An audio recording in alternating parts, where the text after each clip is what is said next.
And welcome on back, everyone, to episode 118 of Streaming with the Mouse. We have a quick episode coming for you today as we talk about the top 5 things we're excited for coming to Disney+. So get ready, and you're listening to Streaming with the Mouse.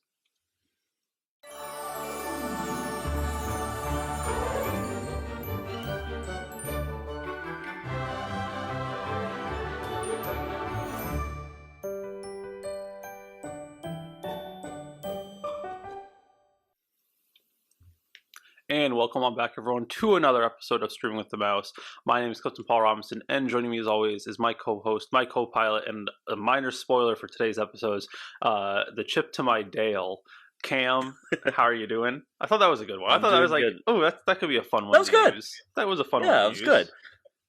No, I'm doing good. I'm excited for this little mini-sode, I guess, kind of thing. Just top 5 things we're excited for 2022. It's going to be a really good year for Disney Plus. At least we hope it is. There's a lot of good stuff coming, so we hope it actually lives up to that hype. So really excited to talk about what we're looking forward to coming up very, very soon.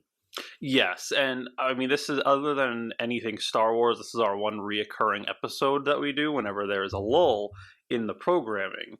And it's so interesting, and we always have this little discourse every time. I think Disney Plus went up in price a little bit. I think it went up like $2. Didn't even notice that. Netflix has gone up to like $20. Yeah. And I'm like, what the heck? I'm pretty sure my Netflix account is like through Xfinity, so it doesn't matter to me. Yeah.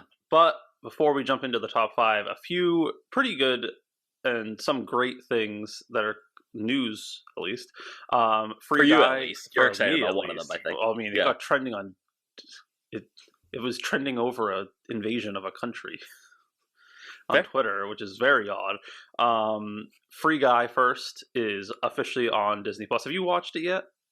I saw it at a drive-in movie theater when I saw Shang-Chi. And you need to very see good it. movie. Yes. Very, very good movie. Shout out my friend Abby, who has worked on that. It's really weird because it was filmed in Boston, and I remember when they were filming it because they filmed it majority in Chinatown. And when I lived in Boston, that was like a main path of walking, and I'd be like, what the heck is going on? And someone's like, oh my god, we just saw Ryan Reynolds and his family walking around. I'm like, okay, what? And I just remember hearing the name of the story, like what the story was on. Like, this is the weirdest thing, but it's very good. Highly recommend watching it. Sounds hilarious. Yeah. Other than that, Marvel's shows from Netflix are coming to Disney Plus, I believe, unless you're in the United States, and then they're going to Hulu. I'm not sure. Yes, I believe that is correct. Very excited because I didn't think they were just going to go nowhere. I was a little nervous when they were like, what is it, March 15th, I think is when they're leaving Netflix. I was like, oh boy, this is not going to be good. Because I love rewatching Daredevil. The other shows are fine. But no, very excited that they will be moving over to Hulu. And I like that they're keeping them a little bit separate from the Disney Plus stuff. Because I know they're bringing in other universe like X-Men and both Fantastic Four franchises are now in Disney Plus. But I like that for the shows, they're keeping them a little separate. Especially since you have Daredevil gonna be on Disney Plus in She-Hulk soon this year. Yes, exactly. Other than the other thing that has been added, a dual release on Disney Plus and HBO is West Side Story. Steven Spielberg's remake, pretty good actually if you like the original. Definitely need to watch it. It's good. The music's great. The Proud Family, Louder and Prouder season 1 is now on Netflix No, we're not Netflix. On Disney Plus. And the last big thing, according to Rick Riordan himself, the filming of Percy Jackson and the Olympians begins on June 1st. Very exciting. They have confirmed. It's coming, Cliff. It's coming for you, buddy. It's coming. It's real. It's real. It's in the grasp. It's going to be filming in Ottawa. The entire show will be filmed in Ottawa, I believe, and also some on-location shoots.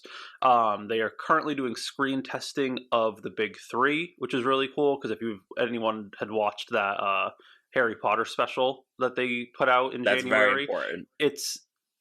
You might have characters that are the best Harry Potter, but they might be the worst combination of the 3, which I think is really cool, because it's as much as they are themselves, it's also how do they work as this 3 as a group. Yeah, this group. So that's gonna be really cool. That means we're probably getting casting list for the Big 3, Percy, Annabeth, and Grover within the next, what day? It's February, March, probably April. Listen, For don't get your hopes kids, up though, Cliff, because remember they were filming Hawkeye without us knowing who Kate Bishop was going to be playing, even though we all knew who it was for a couple weeks. knowing knowing not Rick, but knowing his wife, who is very popular on Twitter, and she accidentally spills the beans on things a lot, I'm guessing we'll be seeing actors' names. My other question, though, is going to be, well, that means we're probably going to be seeing new casting calls. So if you're an actor, Probably. get ready. There's going to be a lot of good roles coming up. But Cam, are you ready? Are you ready for the top 5 things, which I'm thinking are going to be very overlapping lists? Absolutely, they are. Absolutely, I think we have maybe 2 out of my list. I think there's going to be 2 we do not overlap on. I'm looking. I'm thinking. Want to get to the list? I'm gonna say with my 3. number 5? I'm gonna say 3. I don't because we That won't overlap. I'm gonna say 3 that won't overlap, but I'm gonna say our 1 is the same. Okay, That's I already what I know will one that guess. will not overlap. I know one that will not overlap as well. But let's start at number 5. You can go first. Number 5 is Turning Red, the Disney Pixar animated film. Wow. I'm excited for this because I feel like it's going under the radar, and I feel like it's been getting a lot of crap on Twitter. I love almost every Pixar movie. The only Pixar movie I really don't care for is The Good Dinosaur. That's probably the one I really, really, really don't care for.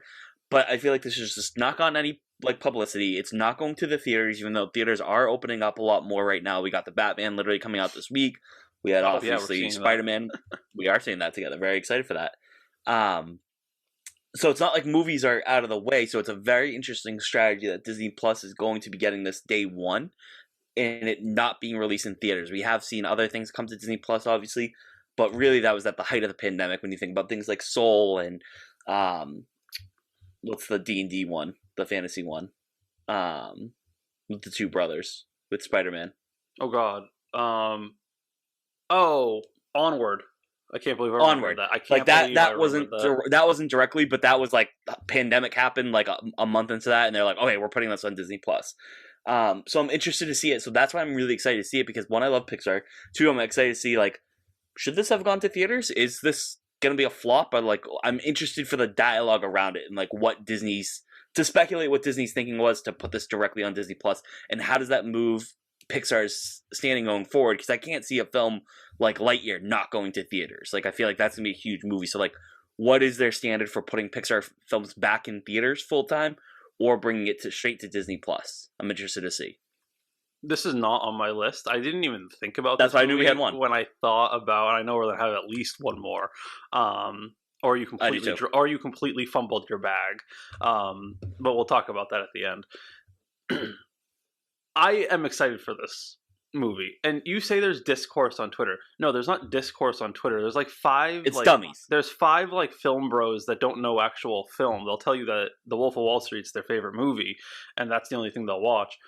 And they're the ones that are like, oh, the stupid animation style, this. I'm like, my favorite animation style is claymation, and that usually looks wicked creepy to so many people. I'm like, it's subjective.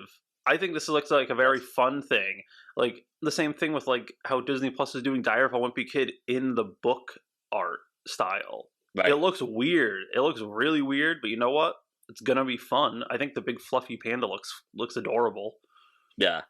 I think for me, this is on my list just because it's so soon. It's coming out March 11th, I believe. So I think that's why it's like in my head right now. And you bring up a good point, because this is going to save me for it being number 5 on my list. Due to how far away it is, this is my number 5. The Mandalorian Season 3 is number 5. Because I have that on my list. I know you do. Because it is not coming out until supposedly Christmas 2022. It's 2022, not 2020. That means it's going to start late December and bleed into 2023. So that's why it's so still counts low. 2022. It still counts, but it is so low because it is so far away, if that makes sense. But I am excited. Yes. I'm excited to see the next story and whatever of Din and Grogu. I do not think it is the end of Luke in this as well. But we will see. I think it's going to be I like the rumors that I've heard that it's going to be more like biblical, of Din finding the will and like earning his way to become the ruler of Mandalore, and I really like that idea. Guessing we're also going to see the waters under Mandalore this season as well, Yeah, and you probably think so? probably a mythosaur. So, but yeah, that Mandalorian season 3, my number 5. But this is a Awesome. very high list. This is a very good list. Yes. My number 4 is also something that does not have a release date just yet, but we do know it's coming in 2022 unless they change something up on us like they did for Miss Marvel. But my number 4 is She-Hulk, which the rumor right now is coming out in June. Do you not have that? That's my number 4. Oh, great! Let's talk about it together. So that's my number 4. There's a big reason for it. You got Mark Ruffalo coming back as Hulk. Supposedly it's supposed to be more of a comedy kind of thing. She-Hulk is a really cool comic book character that I'm excited to see how they explore her here, because I think the Dan Slott run is actually really good, where it has that comedic element and that balance between being a superhero and a lawyer. It's really exciting. But also the big one is there's rumors that Charlie Cox is in it as Daredevil. I think everybody really knows like Daredevil is one of my favorite superheroes. So to get him in this, he is also potentially going to be in his yellow and red suit, which is his OG suit from the comic books, which is awesome. I think we've mentioned a bunch in this podcast, Cliff, of how much we've loved the comic book accurate costumes that have come out of Phase 4, more so than any other phase. So to have a Daredevil in this bright yellow and red costume, potentially fighting crime or whatever he's going to be doing, is going to be very funny to have. And I think it's going to look good, because some of these costumes you would think would look extremely silly in live action in like a real world setting, but they've come out really good. So I'm excited to see how this works out for Daredevil. Obviously She-Hulk as well, the title character, but very excited for She-Hulk in June, potentially. Yeah, She-Hulk is my number 4 for a plethora of reasons. First off, I really like the actress that's playing Jennifer Walters. She's very funny. I think it fits very well. And yeah, it's supposed to be kind of like a buddy cop comedy. Something, yeah, kind of thing. I like that, and it makes more sense now, because it was a little odd when they said that at first, because she's a lawyer. But now if she teams up with Daredevil, it makes sense why it's this buddy cop comedy. Jamila Jamil is Titania, who, if anyone's watched The Good Place, I would hope you know who she is. The other interesting thing, and this is that weird like Rick and Morty to Marvel pipeline. Jennifer Gao is the head writer, and she was a story editor for Rick and Morty, and she was the executive story editor.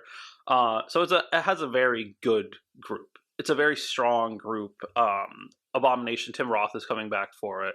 So there's just so many things that look really good about this. And from just a little spoiler we saw of like her with the green arms and like the back of her suit, it looks good. Like this is going to be good, is the best way to say it. So Cliff, I said we were gonna have 2 different things. I think we're only gonna have one on our list. So interested to see how this works. No, I think there's one more thing that we'll have different. There must be, or you completely fumbled the bag. That's all I'm saying. Do you want to take number 3, or do you want me to take number 3? You can go with your number 3. Why not? My number 3, which I think will be the same, is Chip and Dale Rescue Rangers. Nope. Is it not on your list at all? Don't have it on my list. Oh my god, we might have a very. It was going to be 5, but Turning Red is 5 just because it's closer. I feel like. Okay. I think guys. I think we did it. We might only have like 2 or 3 things that are the same. I love Chip and Dale Rescue Rangers. I think this Who Framed Roger Rabbit style is going to be very comical, and just the voice actors. I love Andy Samberg and John Mulaney. So all of it kind of added together looks very fun. It looks new. It looks not original, because it looks very Who Framed Roger Rabbit, but it is going to be. It's a very risky jump for Disney to do this. So that means it's going to be good. Because this is a big risk with 2 very popular. These are 2 characters that are everywhere in Disney World. They're important costume characters. That this has to be. It's a risk, but that means it's a calculated and good risk. Yeah, for sure. My number 3, I think you're going to be disappointed with how low this is, but my number 3 is Kenobi, which comes out on May 25th. I know what number 1 is then. I know what your number 1 is. So Kenobi, number 3 on my list. Very excited for it. I think it falls down my list a little bit, simply because we haven't seen any trailers for it yet. We haven't seen any first looks, which is fine. That's not a complaint, really. I'm actually okay with that. I'm nervous with a retelling story because the last 2 retelling stories that we really had was Solo, which was good, and Book of Boba Fett, which was good. Not great in my opinion, not where Mando season 1 or 2 was. So I think for me, that's my hesitation, is I'm nervous for them to re-explore these characters. I think it's gonna be fantastic, I really do, but there are some hesitations just because, like, Book of Boba Fett wasn't totally my jam. It was good.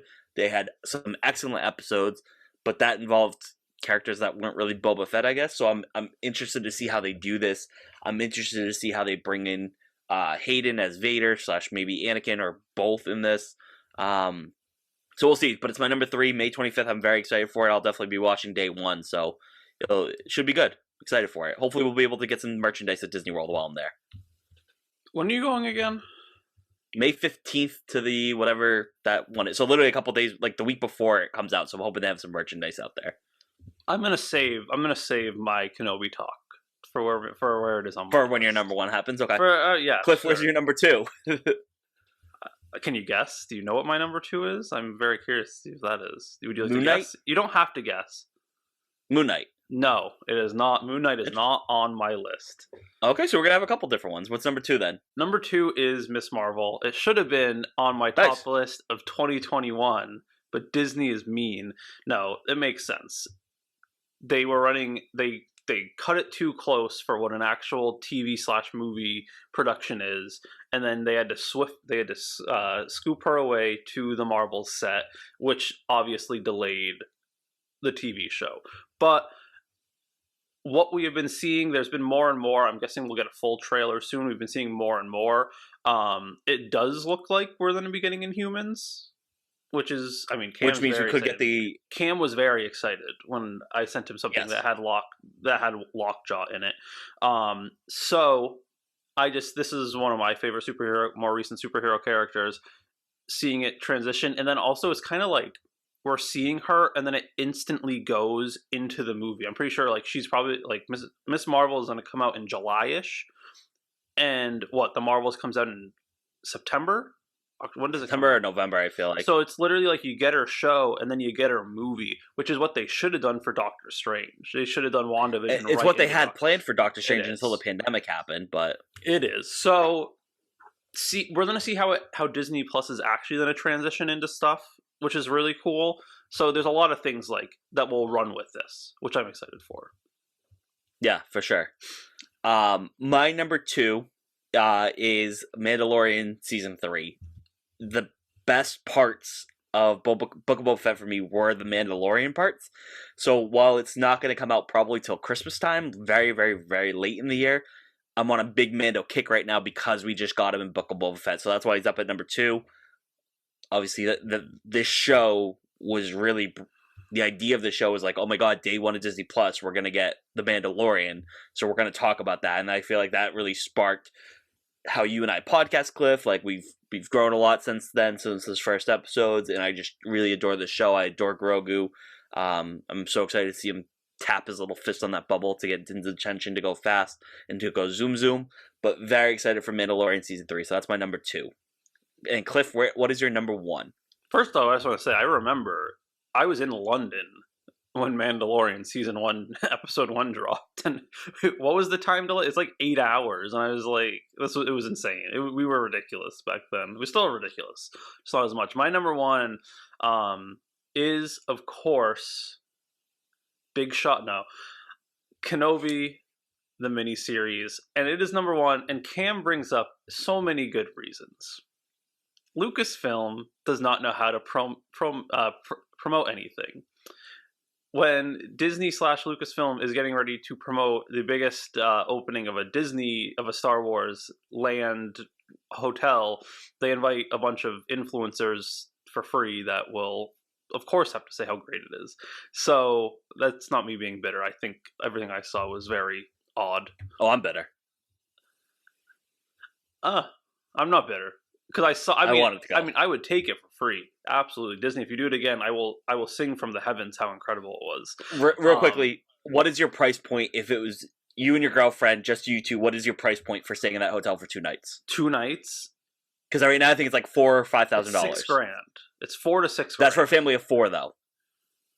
I would say at most, and this would need to be improved because, like, I thought the Rhodian looked really cool. I thought the Twi'leks looked very bad.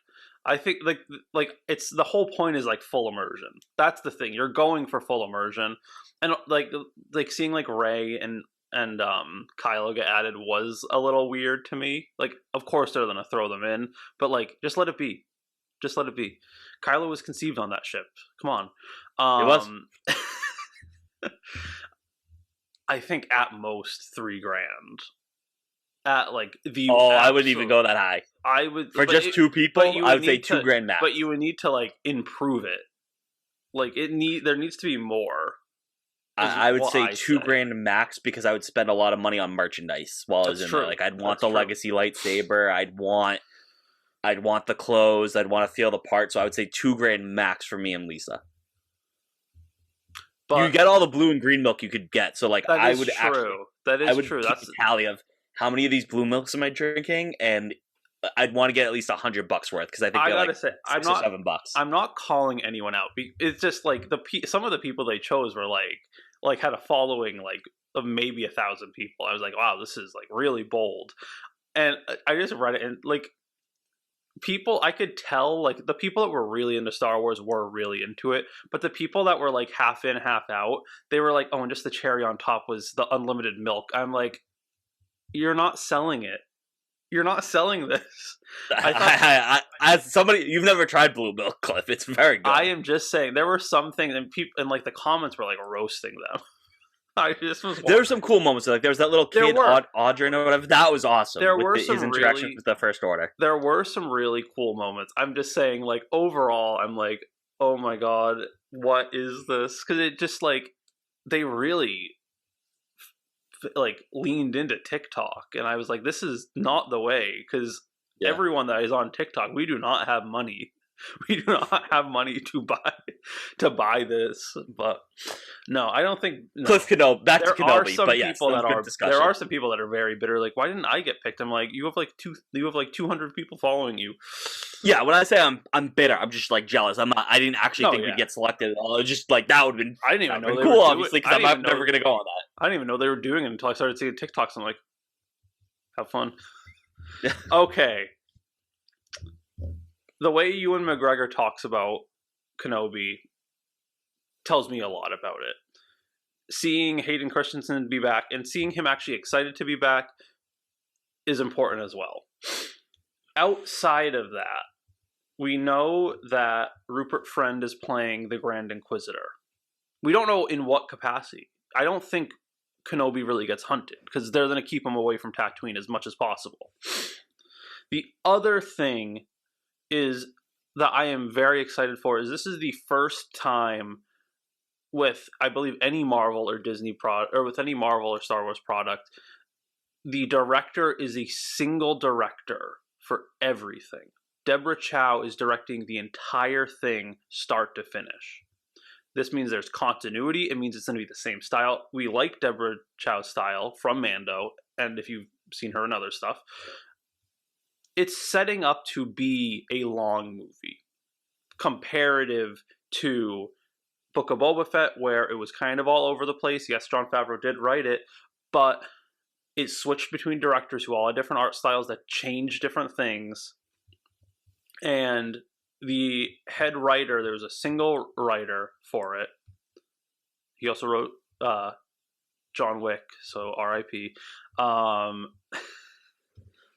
I just think it's setting up to be a single continuity, which is important.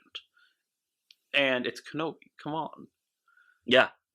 I'm excited for it. That's the thing in my mind. That's the thing in my mind where I'm like, if they mess this up, then that's it.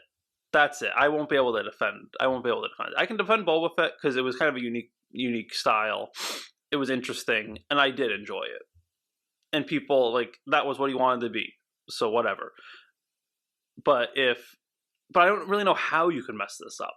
That's the other thing. We both. It's Star Wars. They can find a way to piss somebody off. Oh well, they're gonna. They will. They will find a way to piss somebody off. It's not their fault. It's just we suck as a fan base. They are, but to me, with who's coming back, like they're even bringing back like the original actors for Owen and Beru Lars. So I'm like, there's so many like small things that I'm like, they're doing their due diligence, and that is what I think is important. I'm also excited to see who Kumail Nanjiani is playing. Because I keep forgetting he's in Kenobi. I keep forgetting he's in Kenobi. So my guess is he's going to be some funny guy on Tatooine that keeps annoying Kenobi. That's my guess. Kind of like the Magister, whatever his name was. Yes, I think he's going to be like that. But more fun. I liked the guy that played the Majordomo, but I think Kumail's will be a more fun character.